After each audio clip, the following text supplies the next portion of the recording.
안녕하십니까. 오늘은 전기차의 주행에 대해서 한번 얘기해 보겠습니다. 제가 지금 이제 전기차를 사가지고 2달 동안 지금 운전을 해보고 있습니다. 사실 전기차의 운전은 좀 사실 다른 게 많이 느껴집니다.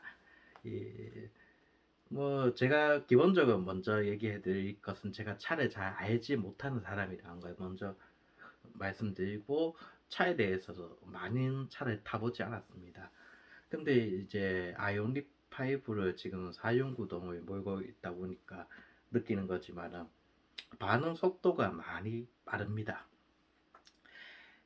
아이오닉 5에는 에코, 노말, 그리고 스포츠 모드 세 가지가 있습니다. 그러니까 이 세 가지 모드를 봤을 때 제일 큰 차이점은 반응 속도가 다르다는 겁니다. 에코 모드는 조금 반응 속도가 다른 모드에 비해서 좀 느립니다. 하지만 스포츠 모드에 가면 반응 속도의 차이가 확연하게 느껴지다 보니까 익숙하지 않은 사람은 조금 멀미가 느껴질 정도로 이제 밟으면 밟고 누르면 가고 그렇습니다. 그러니까 반응 속도가 엄청 좀 빠르다 보니까 거기에 대해서 운전에 대해서 생각보다 어렵습니다. 보통 사람이 운전하기에는요. 물론 자주 그런 주행을 자주 하시는 분은 많이 괜찮을 거라고 생각합니다. 근데 이제 전기차를 사시는 분들이 조금 이제 주의하는 게 연비 운전이죠. 내연기관차와 달리 전기차 같은 경우에는 배터리가 많은 걸 좌우합니다. 그래서 배터리 소모가 되면 될수록 차의 수명도 깎인다는 거죠. 이런 배터리 소모를 최대한 안 시키기 위해서 에코 모드로 많이 운전하실 거라고 생각합니다. 확실히 느껴지는 게 스포츠 모드로 하면은 진짜 그 말 그대로 배터리가 녹아난다는 느낌이 많이 듭니다. 또 이제 소모되는 속도가 많이 틀려요. 특히 급가속 계속 반복을 하고 그 속도를 100km 이상으로 달려 특히 130이나 140 구간에서 달리면은 배터리 소모율이 확연하게 느껴집니다. 전비가 안 나온다고 얘기하죠. 근데 에코 모드, 제 같은 경우에는 에코 모드 사용 구동으로 다니고 있는데, 그것만 하더라도 초반 토크가 워낙 좋기 때문에, 그리고 초반 가속력이 워낙 좋고 반응 속도도 워낙 좋기 때문에 웬만한 내연기관차하고 확연히 느껴집니다.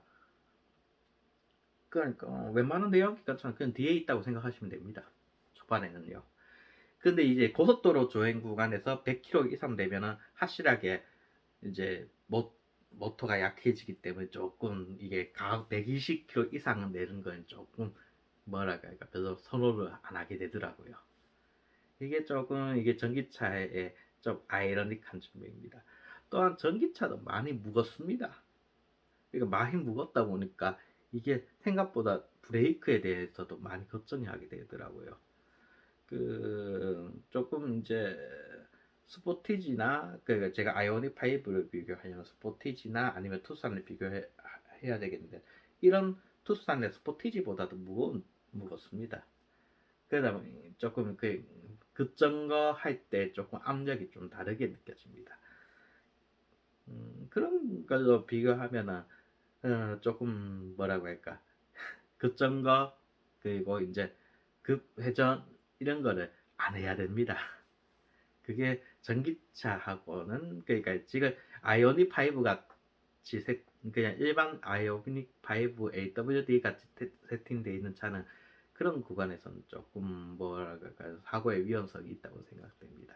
물론 그러니까 물론 차체가 높지만은 무게가 중심 밑에 서 안전적입니다. 하지만 무겁다는 게 많이 느껴집니다. 음, 주로 저는 차 아예 모시고 그렇게 속도를 자주 즐기지 않기 때문에 주로 에코 모드로 다닙니다.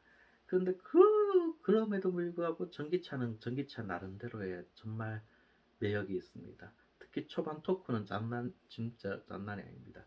아이오닉 5가 그냥 AWD 같은 경우에는 가, 제로백이 5초대잖아요.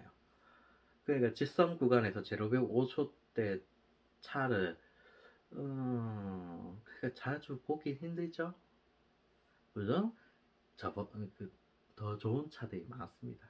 더 좋은 차들이 많고 보다 가속력 있고 보다 엔진도 더 좋고 이런 차들이 많습니다. 하지만 기본적으로 아이오닉 5가 와 비교되는 차는 생각보다 극히 없습니다. 저도 안 그래도 가다가 옆에 BMW하고 그냥 가는데 운전하다 보니까 BMW가 저쪽 뒤에 있더라고요. 물론 BMW 신형은 아니었습니다. BMW도 여러 등급이 있는데 솔직히 그렇죠? 그러니까 조금은 독일 3사의 뭐 최신 전기차하고 비교하지는 않겠지만은 웬만하게 주변에 돌아다니고 있는 독일 3사의 차와 비교해서 이 국도에서는 그렇게 모자란다는 생각은 전혀 안 듭니다. 이게 장점이죠. 그게 좀 스포츠 모드를 즐기시는 분한테는 근데 이게 스포츠 모드를 전문적으로 즐기시는 분한테 안 맞을 수도 있을 거예요. 모르겠습니다. 제가 그런 사람이 아니라 가지고요. 근데 가끔씩 펀 드라이브라고 하죠. 그런 거 하면은 꽤 재밌습니다. 물론 위험하니까 너무 밟지는 마세요. 근데 기본적으로 전기차 하신 분들은 에코 모드가 맞는 것 같습니다. 에코 모드에서 조금씩 연비가 잘 나오는 주행이 오히려 전기차 타시는 분들한테 더 맞는 것 같습니다. 왜냐하면은 전기차 배터리 관리를 워낙 신경 쓰기 때문에 거기에 대해서 많이 신경을 쓰잖아요. 또 충전이나 이런 거에 대해서 많이 신경 쓰기 때문에 전기차를 충전하는 거에 대해서 어느 정도 최대한 소모를 줄이려는 게 전기차 오너들이라고 생각합니다. 저 같은 경우는 특히 그렇고요. 대부분 그러니까 한 저 같은 경우에도 지금 한 30에서 80 사이로 계속 충전을 왔다 갔다 하고 있거든요. 그런 식으로 계속 운영을 하고 있다 보니까 이렇게 급가속 같이 배터리가 녹아나는 거에 대해서는 별로 좋게 생각되지 않습니다. 그냥 받아들일 수가 없다. 받아들이기 힘들다는 거죠. 그냥 쫑생입니다, 제가.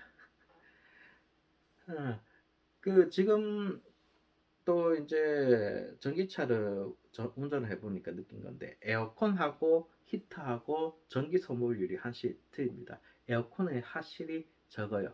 에어컨 쓸 때는 조금 덜 가는 포인트가 덜 가는 게 히터 틀 때하고 비교하면 확연히 차이가 납니다. 그러니까 그리고 저 같은 경우에 히터를 트기보다는 열선으로 마무리를 하죠. 열선으로 마무리하는데 발전이 많이 실렸습니다.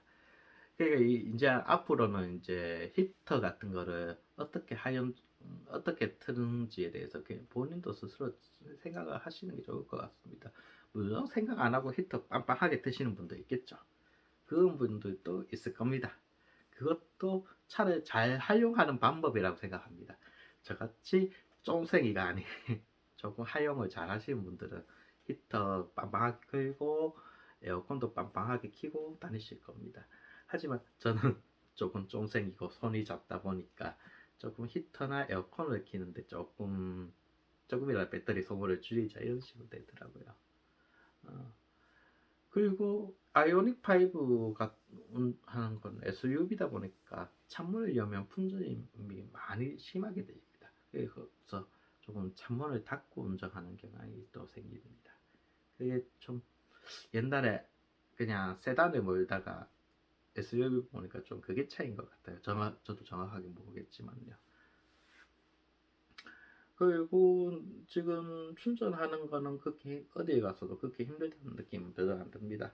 물론 제가 집밥이 있기 때문에 집에서 항상 기본적인 충전이 가능하다 보니까 그런 것도 있습니다.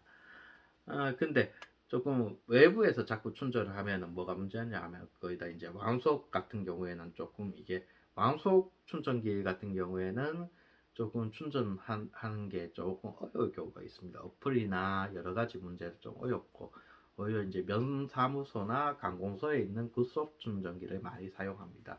아직까지는 SS 차저 현대에서 준 SS 차저 포인트 30만 원 가지고 충전을 하고 있고요. 근데 그 경우에는 조금 한 게 기름값 대비 그렇게 메리트가 많지는 않습니다. 기름값에 비해서 절반 가격이라고 하지만 차값이 천몇만 원이 더 많은 차인데 기름값 절반 정도로 만족할 수는 없죠. 솔직히 집에서 완충 충전기로 충전하시는 게 더 경제적입니다. 그 조금 집에 충전기가 없으신 분은 아직도 음, 전기차가 아직까지 디메리트가 강합니다. 전기차 나름대로 매력이 있지만 경제적으로 본다면야 10년 동안 전기차에 탄다고 생각하고 그 외부에서 충전하는 거면은 솔직히 본전 뽑기가 힘듭니다. 어디까지나 완속 충전기를 사용해서 최대한 충전 비용을 줄이는 방향으로 가셔야 그 조금 전기차의 경제적 이점을 빨리 누릴 수가 있습니다. 그런 게 좀 차이가 있는 것 같습니다. 자, 이상입니다.